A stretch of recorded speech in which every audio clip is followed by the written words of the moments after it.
Dans les annales du temps, une épopée sans fin se déroule, tissée de confrontations épiques et de duels légendaires. Comme des éclairs dans l'obscurité, des noms résonnent à travers les âges. David affrontant Goliath, Achille se vengeant d'Hector, Sangoku tenant tête à l'empereur Freezer, et le jeune sorcier Harry Potter, osant défier le redoutable Voldemort. De l'antique Égypte à nos jours, des contrées orientales aux terres occidentales, hommes et destin se lient dans la danse tumultueuse du duel, que ce soit dans les pages de l'histoire ou celles de la fiction. Bah qu'est-ce qu'il y a, Chick? Non mais je m'attendais pas à une intro aussi belle. Ouais bah concentre-toi parce que j'ai pas fini. Le duel, cérémonie guerrière des temps civilisés, symbole d'honneur et de résolution, surgit lorsque deux âmes brûlantes d'orgueil se rencontrent sur le champ de bataille, non pour verser le sang en masse, mais pour que quelques gouttes suffisent à étancher la soif de justice ou à nourrir l'ego blessé. Un rituel millénaire, encadré de règles strictes, où la violence s'érige en art, chorégraphié dans un ballet macabre, sacralisé par un code d'honneur immuable. Tantôt glorifié, tantôt condamné par les lois des hommes, le duel a traversé les époques, bercé par les flots tumultueux de la société.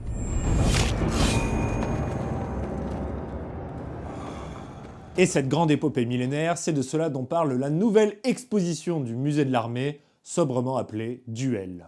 Au travers de cette exposition, le musée reviendra aux sources historiques du duel pour en explorer les grands principes et les évolutions.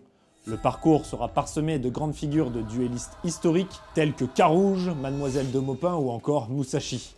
Le duel y sera aussi présenté au sens large, avec une scénographie totalement unique, où rapières, pistolets et sabres se mêleront aux raquettes de tennis. L'exposition aura lieu au musée de l'armée du 24 avril au 18 août 2024, et on espère vous y voir nombreux et nombreux. Mais aujourd'hui, guerrières et guerriers, en ce qui me concerne, nous allons parler de 3 duels mythiques de notre histoire. Afin de pouvoir traiter du sujet du duel guerrier, et de l'impact qu'il a eu sur l'humanité, ces 3 histoires auront une forme complètement différente. L'une est une histoire semi-légendaire, avec des éléments mythologiques et mystiques, mais ayant eu quand même un fort impact sur notre histoire, même si on ne sait pas vraiment si ce duel a eu lieu. Le deuxième sera pour le coup un duel qui a totalement existé, mais qui a créé tellement de légendes et de fantasmes qu'on ne sait plus vraiment démêler le vrai du faux. Et enfin, la dernière histoire est un duel 100% véridique, décrit par un chroniqueur de l'époque et qui est un petit peu plus confidentiel que les 2 premières histoires. Mais elle met en avant un personnage haut en couleur que j'adore et que je voulais absolument vous faire découvrir. Et accrochez-vous, parce que ces histoires épiques promettent de vous faire voyager au travers des âges, là où la vérité se mêle à la légende, pour façonner notre perception du courage et de la détermination.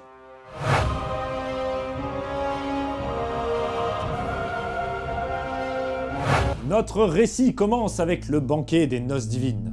La belle Hélène, rien à voir avec la poire, épouse du roi Ménélas de Sparte, est enlevée par le ténébreux Légolas.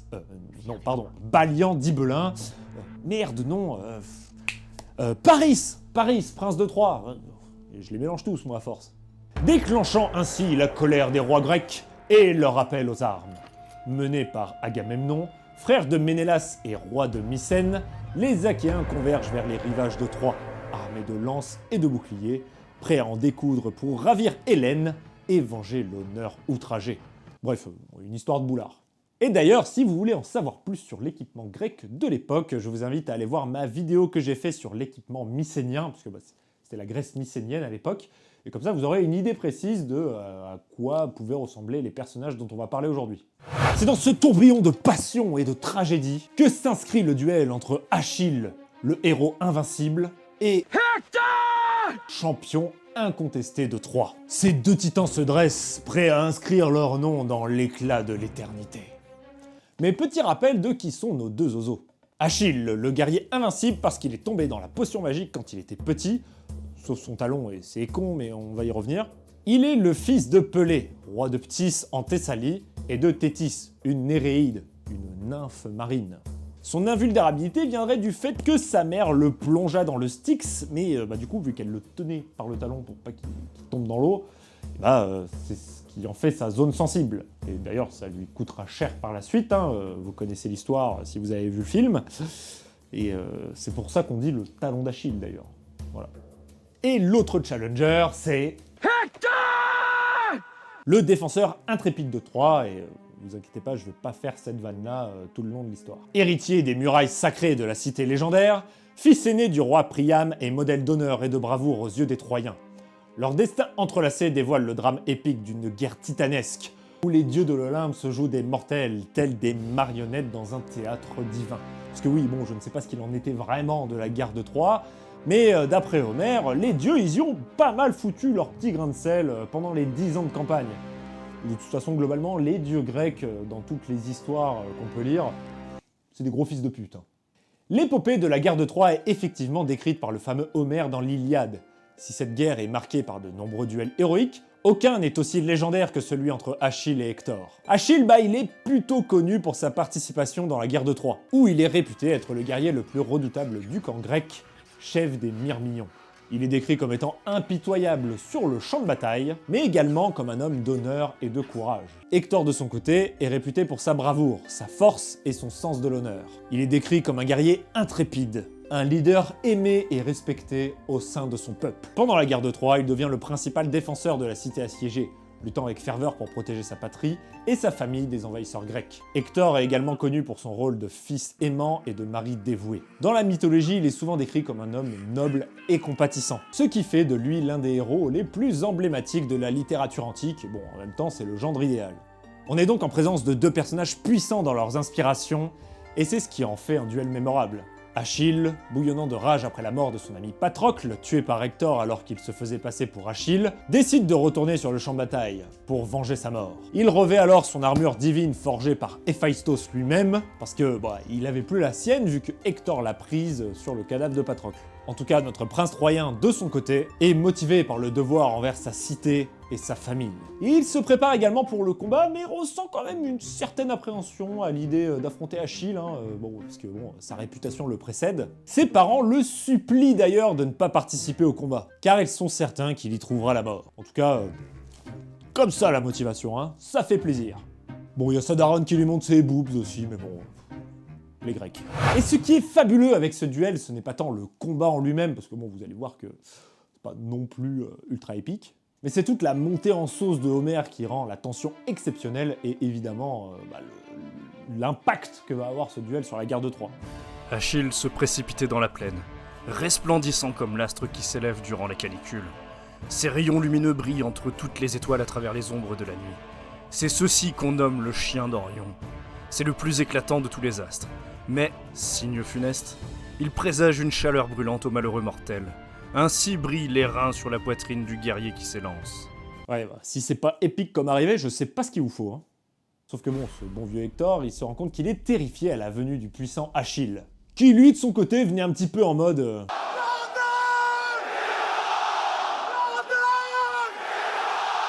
Il tente alors de retarder l'affrontement en faisant semblant de fuir et en se disant que peut-être que grâce à ça, il perdra sa protection divine. Sauf que Achille, il ne se fait pas du tout avoir par cette ruse et il se met à pourchasser le cul d'Hector.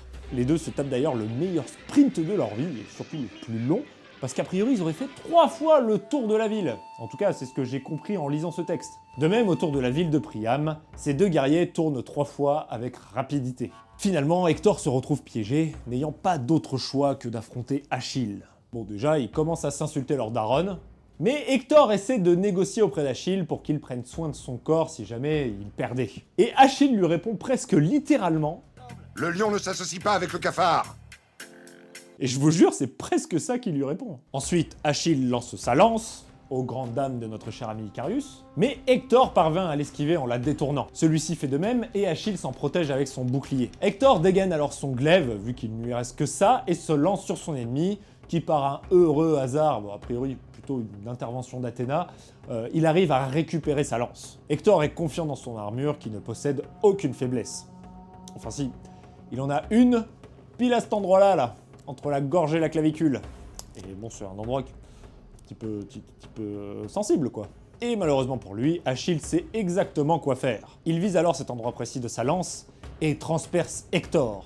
Exactement comme dans le film d'ailleurs. Ouais, c'est marrant, ils ont respecté ce petit détail. La dernière volonté d'Hector était évidemment que son corps soit rendu à sa famille, mais Achille il n'en a rien à foutre. Il attache Hector à l'arrière de son char, pareil, exactement comme dans le film, et bah, il le traîne comme une énorme merde. Il paraît même qu'il passe plusieurs fois devant les murailles de Troie. Vraiment, le gars, pas cool Achille. Le duel entre Achille et Hector, bien que semi-légendaire, demeure ancré dans l'imaginaire collectif comme l'un des affrontements les plus marquants de l'histoire, notamment en raison de son rôle décisif dans la guerre de Troie. Et ce duel, il incarne l'essence même de l'épopée homérique.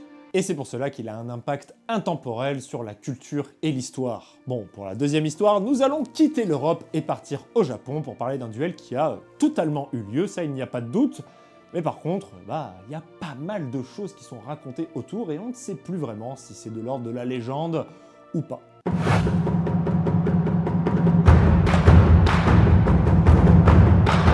Bon, je crois que je n'ai plus besoin de vous rappeler dans le détail qui est Miyamoto Musashi.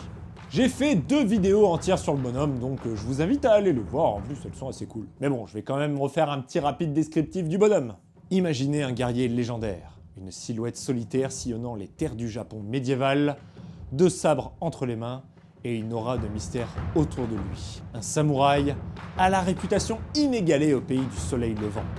Miyamoto Musashi, une figure aussi énigmatique que captivante. Musashi, c'était bien plus qu'un simple samouraï. Il était un maître du sabre, un philosophe du combat et un artiste de la stratégie. Sa vie était un récit épique, mêlant des exploits martiaux à une quête spirituelle profonde. Dès son jeune âge, Musashi était attiré par les arcanes du combat. Il a commencé son entraînement à l'âge de 7 ans, mais plutôt que de suivre les voies traditionnelles des écoles de sabre, il a choisi de forger sa propre voie. Une voie de discipline rigoureuse et d'auto-perfectionnement. Sa légende a commencé à prendre forme lorsqu'il participa à son premier duel à l'âge de 13 ans. Un duel au Bokken, qu'il remporta. Et ça marquera le début d'une longue série de duels. A priori, il en aurait fait une 60aine, et les aurait tous gagnés. Ouais. Et c'est ça qui le conduira à devenir l'un des plus grands épéistes de tous les temps. Et Musashi, ce n'était pas seulement un maître du sabre, mais aussi un stratège brillant. Il a développé sa propre philosophie du combat, mettant l'accent sur l'adaptabilité, la spontanéité et la perception intuitive. Ces enseignements sont encore étudiés de nos jours par les pratiquants d'arts martiaux du monde entier. Mais ce qui rend Musashi vraiment captivant, c'est qu'après des années de duels et de combats, il s'est retiré dans les montagnes pour méditer et étudier les arts de la peinture et de la calligraphie. Il est devenu un maître dans ces disciplines, ajoutant ainsi une profondeur spirituelle à sa légende déjà impressionnante. Et durant les nombreux duels qu'il aura fait au cours de sa vie, il y en a un qui, selon moi, ressort du lot. Et c'est évidemment contre le samouraï Sasaki Kojiro, dit Ganryu. Bon, on dit généralement que ce combat a eu lieu en 1612, mais d'après ma source qui a été écrite par 2 experts de Musashi, ils pensent plutôt que ça serait en 1610. Mais bon, on n'est pas à 2 années près.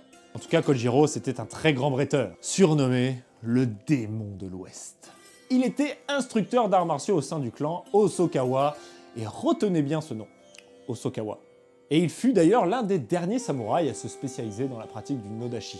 Voici ce que nous conte la légende de ce combat. Le duel tant attendu avait lieu sur l'île de Funajima, une île isolée, parfaite pour un bon vieux combat de sabre. Sauf que voilà, Musashi, il en avait mais alors rien à foutre d'arriver à l'heure. Et il débarque avec un timing tellement décalé que Sasaki Kojiro et les représentants du daimyo se sont demandé s'ils n'avaient tout simplement pas oublié qu'il fallait faire un combat aujourd'hui. Furieux, Sasaki se précipite vers son adversaire, prêt à en découdre. Musashi, lui, il débarque frais comme un gardon et à peine il a le temps de décoller son cul de la barque que son adversaire avait déjà dégainé son sabre et qu'il jeta son fourreau à la mer. Miyamoto, toujours le maître des interprétations dramatiques, y vit un mauvais présage.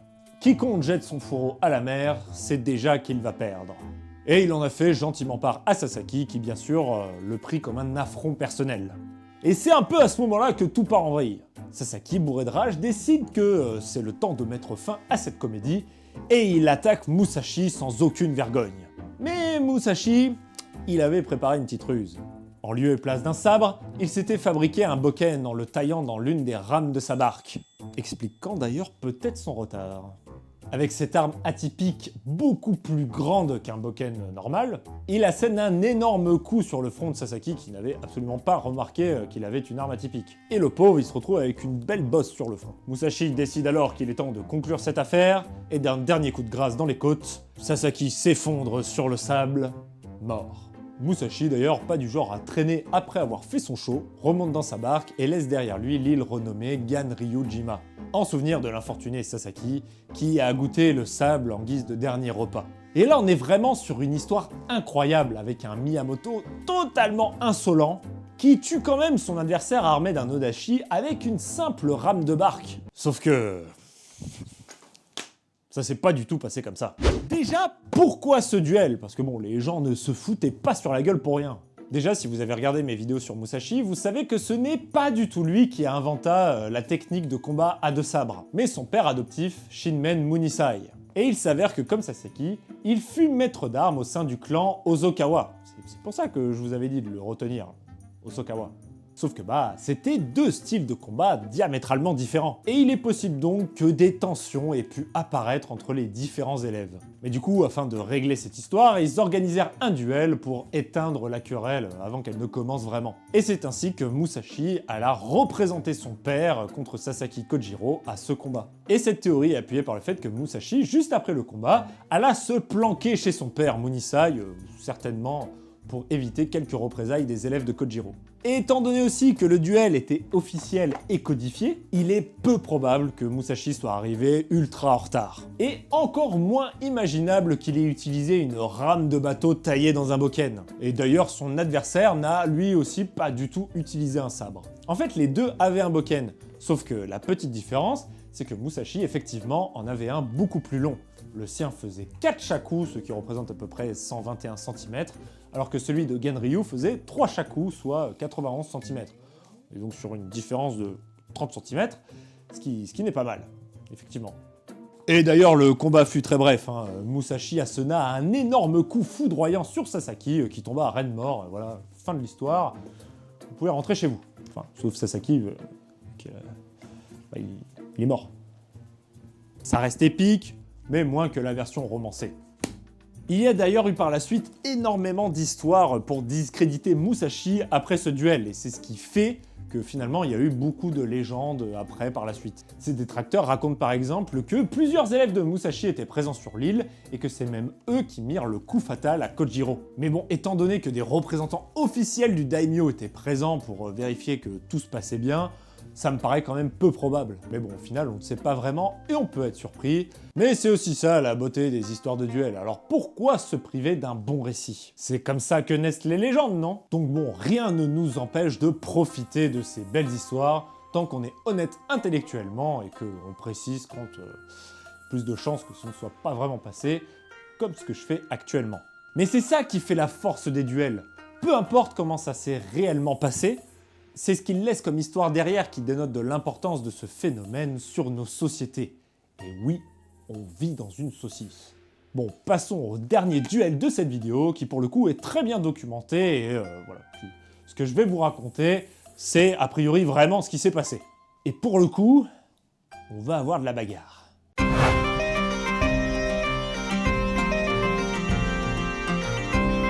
Jacques de Lalaing était un chevalier et un tournoyeur flamand du XVe siècle, né vers 1421 et décédé en 1453. Ouais, le mec n'a pas vécu longtemps. Il appartenait à une famille noble des Pays-Bas bourguignons, une région sous l'influence de la maison de Bourgogne à cette époque. Et notre bon vieux Jackie, c'est une vraie star des tournois et des joutes. Mais là on parle pas juste d'un gars qui sait bien manier une épée, hein, non pas du tout. On parle d'un champion, d'une véritable arme vivante, un prêtre de la mort implorant la guerre. Est-ce que c'est toi, John Wayne, ou est-ce que c'est moi? Qui a dit ça? Quel est l'enfoiré de communiste qui vient de signer son arrêt de mort? En tout cas, il était célèbre pour sa virtuosité dans le maniement des armes et sa bravoure sur le champ de bataille. Sa renommée s'étendait au-delà des frontières des Pays-Bas bourguignons et il était souvent invité à participer à des tournois dans toute l'Europe. Jacques était aussi connu pour sa courtoisie et son sens de l'honneur. Des valeurs chères à la culture chevaleresque de l'époque. Il était souvent loué pour sa conduite exemplaire et sa loyauté envers son suzerain, le duc de Bourgogne, Philippe le Bon. Bref, le parfait chevalier comme on l'imagine, le stéréotype du héros d'une très bonne histoire. Bon, après le bougre, il en a fait un paquet de duels notables, mais je vais vous en raconter un qui me paraît être le plus épique. Déjà un peu de contexte, là on est en plein dans l'époque où les mecs se baladaient avec des épées comme des accessoires de mode, et où les tournois étaient plus courants que les burgers dans les foires médiévales du 21e siècle. Mais un beau jour, Jacques, il se dit qu'il en a marre de se la couler douce dans les tournois locaux, et bon, il veut affronter un vrai guerrier, quoi, un vrai bonhomme, à la hauteur de sa réputation. il se chauffe pour aller défier James Douglas, frère du lieutenant général du royaume d'Écosse. Et hop, c'est parti pour l'aventure avec son oncle et 2-3 potes. Direction le pays des Highlands pour une bagarre en bonne et due forme. Ça se passe en 1449 sur une petite île. Décidément, ils adorent les îles pour faire des duels. Oui, bon après, là, c'était pas un duel pour le coup, on était sur un bon vieux 3 contre 3. Jacques et ses potes bourguignons contre James et ses copains en kilt. D'ailleurs, je crois que le kilt n'existait pas, donc ma blague ne marche pas vraiment. Et évidemment, il y avait un roi d'armes pour superviser tout ça. Comme arme de choix, et ils avaient tous une belle hache d'armes. Alors après, j'ai pas le détail du combat en lui-même, mais ça tombe bien parce que c'est pas celui qui nous intéresse. Mais ça a dû chauffer sévère, et au final, c'est les Bourguignons qui remportent la mise. Bon, suite à ça, Jacques et ses potes, ils se disent que bon, ça serait quand même bien de rentabiliser le voyage. On va faire un petit crochet à Londres, là, et bon, si on peut taper sur la gueule de 2-3 Anglais, ça fait toujours plaisir. Mais bon, a priori, le roi, il était pas dans son assiette ce jour-là, et il interdit à tous ses sujets de répondre favorablement aux demandes de Jacques. Bref, le gars, il a plombé l'ambiance. Mais voilà, alors qu'il s'apprêtait à plier bagages pour rentrer sur le continent, un jeune écuyer anglais, Thomas Kay, débarque comme un héros de roman médiéval et leur promet de relever le défi lui-même. Il dit qu'il regrette qu'un chevalier aussi noble et célèbre que le chevalier de l'Alain ait été traité sans ménagement et promis d'obtenir la permission dans les 6 semaines et de naviguer lui-même vers le continent pour relever leur défi. Du coup, Jacques il se rend immédiatement voir son N+1 pour aussi lui demander l'autorisation, qui fut donnée et sur ordre du duc, une arène fut construite à la place du marché de la ville de Bruges. Selon les termes convenus, la bataille devait se mener jusqu'à ce que l'un des deux combattants soit jeté à terre. Bon bref, tout se passe bien, tout le monde est là à l'heure prévue, sauf qu'il y a 2-3 petits problèmes au niveau de l'équipement. En effet, avant le début des combats, il était d'usage d'étudier attentivement les armes avec lesquelles les combattants allaient se foutre sur la gueule. Souci, la hache d'armes de l'anglais était un peu plus dangereuse que ce qui était habituellement utilisé dans de tels tournois. Le fait est que le tranchant de la hache anglaise était quand même sacrément aiguisé, et surtout la dague, qui était beaucoup plus longue que prévu. Ce qui lui donnait un avantage significatif, alors que Jacques, lui, il utilisait une hache d'armes de tournoi plus classique. Mais Thomas insista, prétextant que c'était son arme préférée et qu'elle avait été spécifiquement forgée pour lui. Tu m'étonnes que c'est son arme préférée si elle est plus dangereuse et cheatée que les armes habituelles. Mais de l'Alain, fidèle à sa réputation de noble chevalier, et comprenant l'importance de la situation pour son adversaire, lève toutes les objections et permet à l'anglais d'utiliser sa hache sous testostérone. Mais l'histoire ne s'arrête pas là. Après, ce n'est plus vraiment un problème, mais des choix stratégiques des deux côtés. Parce qu'en effet, en plus des armes, les chevaliers différaient par leur ensemble d'armure. Le torse de l'Alain était protégé bien comme il faut, mais sur sa tête, il n'avait qu'un casque salade sans visière et sans gorgerin, ce qui faisait que son visage et son cou étaient entièrement à découvert. Le chevalier anglais, au contraire, était lourdement blindé et vêtu d'un harnois complet, avec un casque à visière fermée de passereau et également une protection supplémentaire pour le menton et la gorge. Donc moins de possibilités pour Jacques de lui mettre des coups vulnérants. Alors que Thomas, il était également ceint d'une épée en plus de sa hache. Les chroniqueurs décrivent la bataille comme suit. Tout d'abord, Jacques lança un puissant coup de la pointe dans la visière du casque de Kay, mais se rata. En réponse, Thomas enchaîne une pluie de coups en visant bien comme il faut le visage découvert de Jacques de l'Alain. Pas très fair-play tout ça. Mais bon, Jacques, il n'est pas né de la dernière pluie et esquive et manœuvre. Ce n'est d'ailleurs pas pour rien qu'il a choisi un équipement plus léger. Une meilleure vue, il respire beaucoup mieux et il peut manœuvrer avec beaucoup plus d'agilité. Alors que son adversaire, faut avouer qu'il commençait à moitié étouffé dans son casque. Profitant d'une opportunité, Jacques va délivrer un terrible coup qui va directement sur la tronche de Kay. Et non pas la tronche de Cake. Et sans s'arrêter, enchaîne une pluie de coups écrasants, qui aurait certainement été capable de briser un adversaire plus faible, mais notre bougre de la perfide Albion, ça reste quand même un combattant expérimenté. Mais les assauts de Jacques l'obligent à modérer un petit peu son ardeur et à être un peu plus prudent.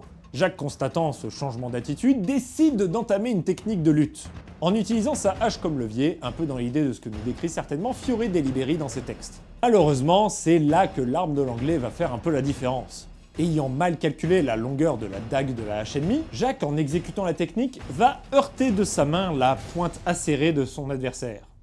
Et il se retrouve donc avec la main traversée de part en part. Et bordel, ça doit faire mal. Sauf que bon, Jacques, il lui faut plus qu'une main inutilisable pour continuer à combattre avec une arme qui nécessite les deux mains, justement. Et malgré la douleur intense, il continue de se battre en mettant la hache sous son aisselle gauche et en la tenant proche du fer avec la main droite. Et puis, la fortune lui sourit enfin. Thomas envoie ses deux mains pour lui porter un puissant coup, sauf que Jacques parvint à riposter sous l'aisselle là où il n'y a pas de plaque d'armure. Et ensuite, il saisit l'arrière de la tête de l'Anglais comme ça, et il le pousse vers l'avant, le faisant perdre l'équilibre à cause de sa lourde armure. Thomas tombe donc lourdement au sol dans un rugissement, et la visière en forme de bec de son casque s'enfonce si profondément dans le sol qu'il ne peut plus se relever sans aide extérieure. Et j'avoue que imaginer la scène, c'est assez drôle. Le duc de Bourgogne, Philippe le Bon, accorde évidemment la victoire à Jacques de Lalaing. Et à la fin du combat, les médecins du duc examinent sa blessure à la main et l'aident à soulager la douleur, et il retrouve ensuite l'usage de sa main. A priori, il n'y a pas vraiment eu de conséquences. On est là en tout cas sur un exemple typique et épique de duel d'hommes d'armes. Son nom est passé à la postérité et même aujourd'hui on parle encore de ses exploits, en tout cas les connaisseurs, ceux qui s'intéressent au combat en armure, ont forcément entendu parler de Jacques de Lalaing. Mais il a eu une vie extrêmement palpitante, bien que courte, et je pense que je pourrais en faire une vidéo, donc n'hésitez pas à le dire en commentaire si ça vous intéresse. En tout cas mes chers amis, c'est la fin de cette vidéo. J'espère qu'elle vous aura plu, et si c'est le cas, eh bien vous connaissez la marche à suivre. On vous attend en tout cas nombreuses et nombreux pour venir visiter la nouvelle expo duel du musée de l'armée à Paris. Si vous cherchez plus d'informations, je vous mets tous les liens dans la description. Et en attendant la prochaine vidéo, guerrières et guerriers, gardez l'esprit affûté.